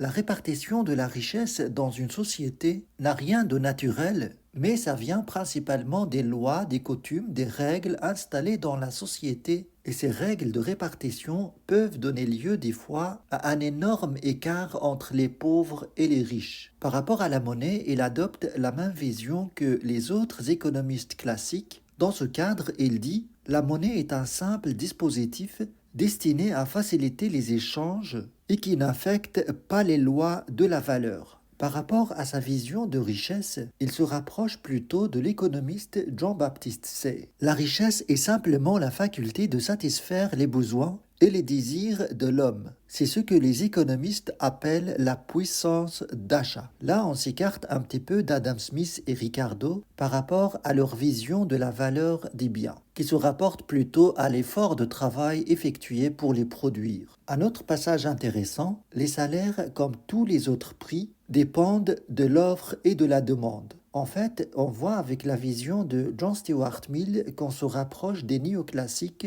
dans sa façon de voir sa notion de valeur qui est liée plutôt à la notion de l'offre et de la demande et surtout à la notion de l'utilité. D'ailleurs, on considère que John Stuart Mill est le dernier économiste de l'école classique. Et juste après, il y a l'école néoclassique qui va avoir une autre approche de l'économie. Un autre passage, la liberté est nécessaire non seulement pour que l'individu puisse satisfaire ses propres besoins et désirs, mais aussi pour qu'il puisse contribuer à la satisfaction des besoins et des désirs des autres. Un autre passage intéressant, le capital est une source de richesse, non pas en tant qu'il est capital, mais en tant qu'il est employé pour produire des biens utiles. Et dans le cadre du commerce international, il se rapproche de David Ricardo. Le principal avantage de la liberté commerciale réside dans le fait qu'elle permet à chaque pays de se spécialiser dans la production de biens pour lesquels il est le plus avantagé et de les échanger contre d'autres biens produits dans d'autres pays. Voilà un peu quelques passages intéressants de John Stuart Mill développés dans son livre Les principes de l'économie politique. L'un des économistes qui a exercé une grande influence au travers de l'histoire, aussi bien sur le plan économique que politique et social, c'est Karl Marx. Tout d'abord, je vais vous présenter quelques éléments de sa vie. Je vous présenterai par la suite une synthèse de son livre Capital. Et puis, pour finir, je vous expliquerai la différence qu'il y a entre Karl Marx et les autres économistes de l'école classique. Karl Marx est né en 1818 à Trèves, en Allemagne. Elle était le troisième enfant d'une famille très grande de 9 enfants. Son père, Heinrich Marx, était un avocat de la haute bourgeoisie juive, tandis que sa mère, Henriette Presburg, était une femme d'origine hollandaise. Karl Marx a étudié la philosophie, la théologie et l'histoire à l'université de Bonn et à l'université de Berlin. Il a été très influencé par les idées de Hegel et de Feuerbach, qui ont joué un rôle important dans sa réflexion sur l'histoire et la société. En 1843, Karl Marx a épousé Jenny von Westphalen. J'espère que je n'écorche pas le nom. C'est une aristocrate allemande. Ils ont eu 7 enfants ensemble, mais la vie de Marx a été ponctuée de difficultés financières et il a souvent été obligé de déménager pour trouver du travail. En 1844, Marx a publié ses premiers écrits importants, publiés dans un journal allemand appelé Rheinische Zeitung. J'espère que je le prononce bien. Ces écrits qui portaient sur la liberté de la presse et la liberté de la conscience ont provoqué beaucoup de polémiques, ce qui a attiré l'attention de l'État allemand et Marx par la suite a été contraint de quitter l'Allemagne pour s'installer à Paris, où il va rencontrer son ami fidèle Friedrich Engels, qui deviendrait plus tard son collaborateur le plus proche. Ils ont écrit ensemble le livre Le Manifeste du Parti communiste en 1848, qui est devenu l'une des œuvres les plus célèbres de Marx. Dans ce livre, ils défendent l'idée que la révolution communiste est inévitable et nécessaire pour mettre fin à l'exploitation des travailleurs par les capitalistes. Ce livre a eu un grand succès et a été traduit en de nombreuses langues. Il est devenu un texte de référence pour de nombreux mouvements révolutionnaires à travers le monde. En 1849, Marx a été expulsé de France et s'est installé en Angleterre, à Londres, où il a passé le reste de sa vie. Il a travaillé comme journaliste et écrivain et a continué à développer ses idées sur la société et l'économie. Il a publié de nombreux autres livres, dont Le Capital, qui est considéré comme son œuvre la plus importante. Karl Marx est décédé en 1883 à Londres, mais ses idées ont continué à avoir une grande influence dans le monde entier. Elles ont inspiré de nombreux mouvements révolutionnaires et ont été mises en pratique dans de nombreux pays, notamment en Union soviétique et en Chine. Bien que Marx soit souvent associé au communisme, ses idées ont également été influentes dans d'autres domaines, spécialement en économie, en sociologie et en politique. Son analyse de la société capitaliste et de l'exploitation des travailleurs a été largement reprise et développée par d'autres penseurs et mouvements politiques. En conclusion, Karl Marx est un philosophe et écrivain allemand qui a eu une influence considérable sur l'histoire et la politique du monde entier. Ses idées sur la révolution communiste et l'exploitation des travailleurs ont été largement reprises et ont inspiré de nombreux mouvements révolutionnaires à travers le monde. Mais il est important de noter que les idées de Marx ont été également critiquées et contestées par de nombreux penseurs et mouvements politiques. Certaines personnes considèrent que les régimes communistes ont mené à des violences des droits de l'homme et à des répressions politiques et ont provoqué des drames et des massacres qui resteront gravés dans l'histoire à jamais. Mais aussi, il faut noter que Karl Marx a été interprété de différentes manières et surtout, il faut le lire et le comprendre dans le contexte de son époque. Le livre Capital de Marx est l'un des ouvrages qui ont marqué l'histoire de la pensée économique et politique. La synthèse de ce livre et sa compréhension est très demandée. C'est pour cela que je vais vous présenter d'une manière synthétique les différents éléments de ce livre dans cette vidéo. Bien sûr, ce livre a été publié en 3 volumes, mais ces 3 volumes ont été publiés non pas en une fois, mais à plusieurs dates différentes. Une partie a été publiée après la mort de Karl Marx par son ami Engels. Alors ce livre, en général, il analyse la société capitaliste et ses dynamiques économiques et sociales. Bien sûr, d'une manière à déconstruire cette forme de société. Alors cet ouvrage de Capital est très volumineux. Il se compose de 4 livres, chacun ayant un titre et thème spécifique. Dans le premier livre, on va trouver tout ce qui parle du processus de production du capital. Dans cette partie-là, que je vais vous détailler également, Karl Marx analyse et étudie les conditions de production et de circulation du capital, ainsi que les contradictions qui en résultent. Le deuxième livre de cet ouvrage, intitulé Le processus de circulation du capital. Il analyse et étudie la circulation du capital, ses différentes formes et la reproduction des sociétés capitalistes. Et la troisième partie, ou bien le troisième livre de cet ouvrage, traite le processus global de production capitaliste. Parle globalement de la circulation du capital en tenant compte des différentes relations entre les différents pays et les différentes branches d'industrie. Et puis la dernière partie, on a les différentes formes de surtravail, c'est-à-dire un travail qui n'est pas rémunéré subtilement par les capitalistes qui leur donnent ce que Karl Marx appelle la plus-value. Bien, alors on va voir qu'est-ce qu'il y a en détail dans le premier livre de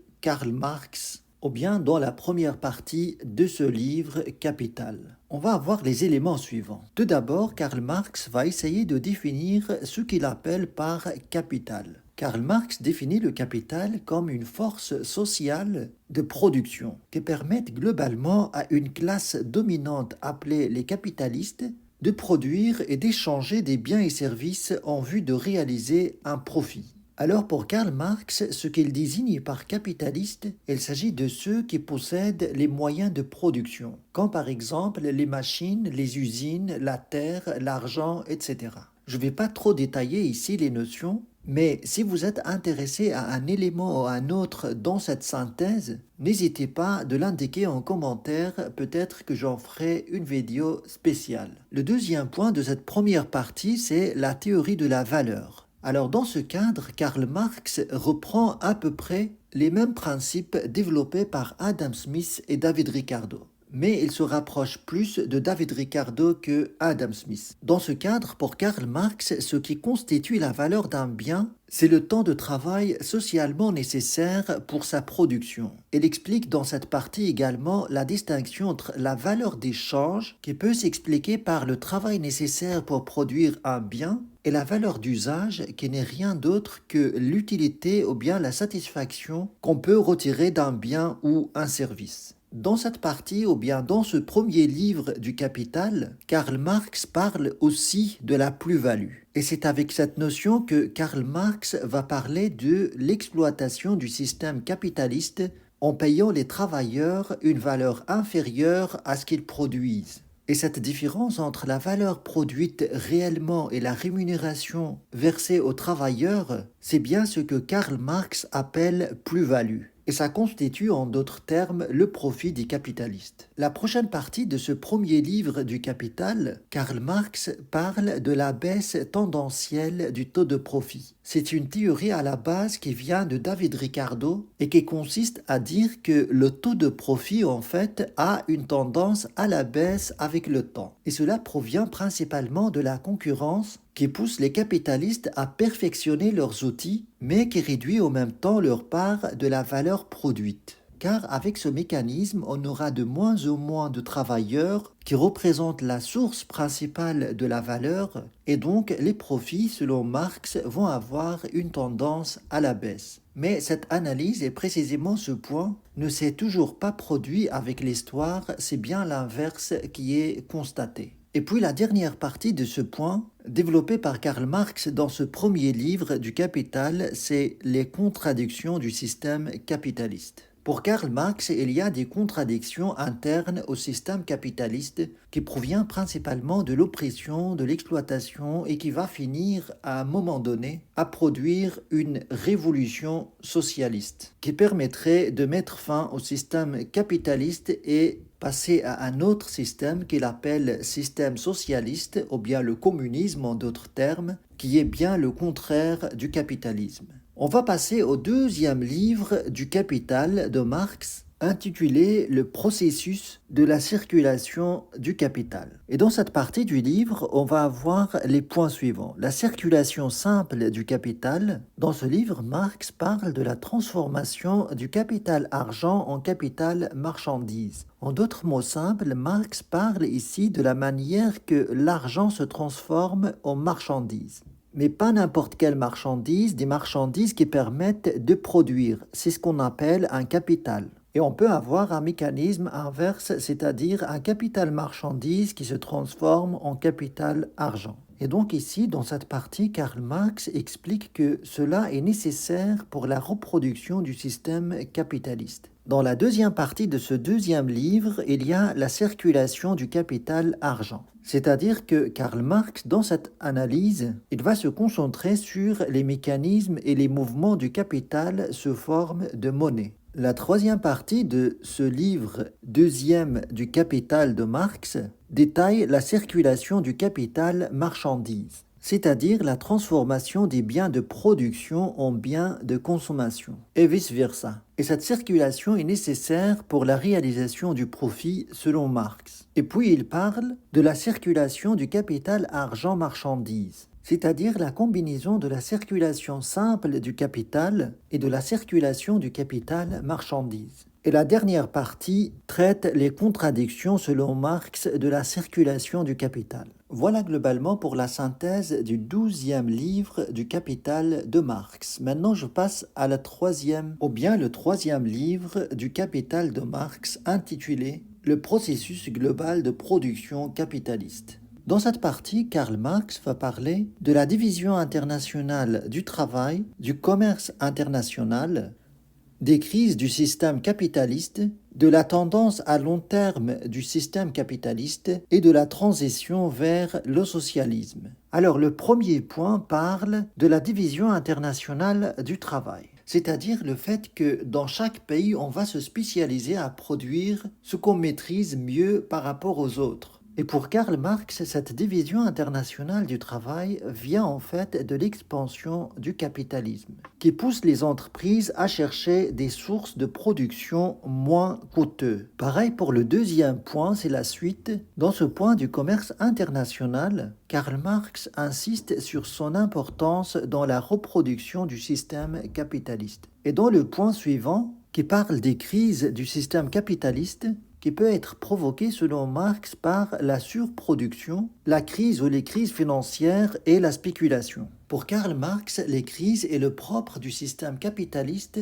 ça provient des contradictions internes au système capitaliste. Dans le point suivant, Karl Marx parle d'une tendance naturelle vers l'expansion du capitalisme à l'international. Et puis le dernier point, la transition vers le socialisme. Pour Marx, ce système porte beaucoup d'injustices en lui et cela peut mener à une révolution socialiste qui va permettre de bouleverser ce système et le renverser vers un système socialiste qui représente une autre forme de société. Je passe à la synthèse du dernier livre du Capital intitulé Les différentes formes de surtravail. Il y a une faute ici, sur travail. Dans cette partie du livre, on va avoir les points suivants. La définition de la plus-value, qui résulte en quelque sorte d'un salaire inférieur à la valeur produite par les travailleurs. Et cette plus-value constitue la source principale du profit pour les capitalistes. Et donc, il y a exploitation selon Marx des travailleurs dans ce sens. Dans le prochain point, il détaille en fait ce concept de surtravail.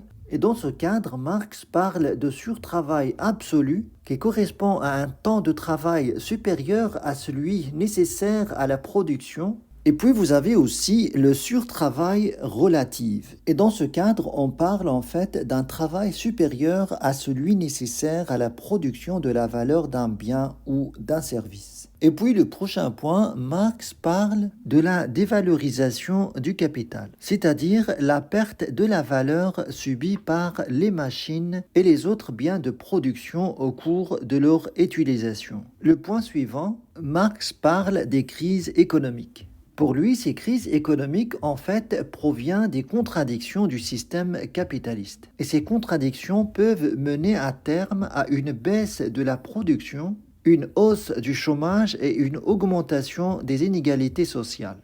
Et puis le dernier point de ce livre parle de la transition vers le socialisme. Et le mot socialisme ici chez Marx, c'est simplement en fait le communisme au sens propre du terme, à savoir mettre fin à la possession en fait des capitalistes de leurs moyens de production et les mettre en commun pour tous les travailleurs. Voilà un résumé du livre du Capital de Marx. Si ça vous intéresse que je développe un point ou un autre dans ce livre, n'hésitez pas de le mentionner et j'essaierai dans la mesure du possible de le faire prochainement. Mais ici à ce stade, globalement, j'aimerais bien vous expliquer en fait la différence qu'il y a entre Karl Marx et les autres économistes classiques comme David Ricardo et Adam Smith. Malgré que ces économistes appartiennent à l'école classique, cependant, leur approche de l'économie est différente. La question principale qui occupait les économistes classiques, c'était de savoir d'où vient la valeur des biens. Et il y avait une ambition qui a commencé avec Adam Smith de traiter cette question d'une manière presque scientifique, c'est-à-dire de trouver de quoi mesurer cette valeur des biens objectivement comme on fait dans les sciences physiques par exemple, pour mesurer la distance, les mouvements du corps, etc. Oui, j'allais oublier cela. Merci de liker et de vous abonner si vous ne l'avez pas encore fait. Je reviens à cette question. Ces économistes arrivent à la conclusion que le travail peut constituer la source de la valeur des biens. Cette question de valeur-travail va séduire presque tous les économistes classiques, mais à mon avis, quand on laisse traîner une idée prise par les auteurs les uns après les autres comme presque une certitude, on arrive à un certain niveau où quelqu'un va en faire une vérité absolue. Et l'auteur qui va prendre cette valeur travail comme une certitude absolue, c'est Karl Marx. Toute la réflexion de Karl Marx va se baser sur ce qui donne de la valeur aux biens, à savoir pour lui le temps nécessaire de travail pour les produire. Mais alors, on peut se poser la question, c'est quoi la différence entre Karl Marx et les autres auteurs classiques de l'économie? La différence principale, c'est que les économistes classiques, comme Adam Smith et David Ricardo principalement, essayent d'analyser la société ou bien les comportements des individus pour en déduire des lois naturelles qui expliquent leur comportement. En quelque sorte, ils adoptent une démarche scientifique de l'analyse de la société. Ils analysent ce qui est dans la société, alors que Karl Marx, il analyse ce qui devrait être dans la société, surtout en adoptant cette valeur travail comme une vérité absolue, ce qui l'amène à constater une injustice par rapport à la répartition des richesses dans la société. Il développe tout cela dans son livre Le Capital. Ça lui a pris plus de 20 ans à l'écrire. Il a été publié en 3 livres. Une partie a été publiée de son vivant en 1867 et ce qui reste a été publié par son ami Engels après sa mort. L'analyse de Karl Marx est très simple. Vous avez dans la société 2 classes sociales principales. Vous avez les travailleurs, ceux qui offrent leur force de travail aux capitalistes, et les capitalistes, ou bien les bourgeois, possèdent les moyens de production, l'argent, les usines, les machines, etc.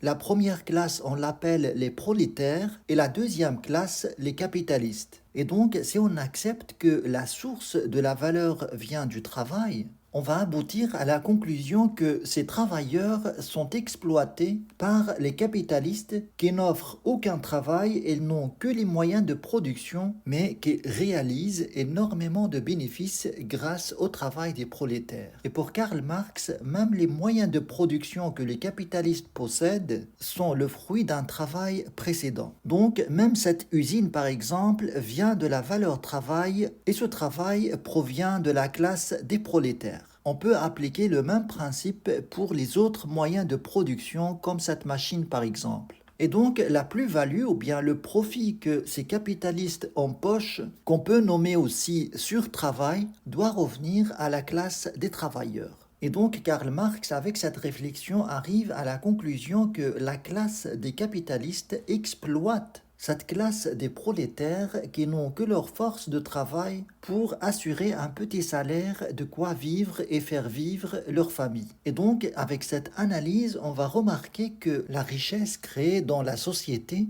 est injustement répartie entre les classes sociales, ce qui crée entre les 2 classes sociales ce qu'on appelle la lutte des classes. Le but des capitalistes, c'est d'avoir le maximum de profit possible et le but des travailleurs, c'est d'avoir un salaire qui correspond à leur effort de travail fourni. Et donc, cette réflexion mène vers un point final, c'est celui de voir que cette classe des capitalistes ne servent à rien et il faut à la limite s'en débarrasser et mettre tous ces moyens de production entre les mains des travailleurs. En d'autres termes, arriver à une société sans classe. C'est bien ce qu'on appelle le communisme. Mais bien sûr, toute cette réflexion de Marx se base sur un axiome principal qui est la valeur travail. Mais cette question de valeur travail va être lâchée par les économistes après Marx qui vont d'abord reconnaître qu'il n'y a pas de référence absolue ou bien un étalon de mesure pour identifier la valeur de chaque bien. Et puis, ils vont s'orienter à ce qui est plus logique pour justifier la valeur des biens, à savoir leur utilité, tout en admettant que c'est une référence relative. D'abord relative par rapport aux différents biens parce que l'utilité d'un bien est différente de l'utilité d'un autre bien. Il n'y a rien de commun entre l'utilité d'un bien et l'utilité d'un autre bien. Et puis cette relativité est différente d'un individu à l'autre, même pour un seul et unique bien.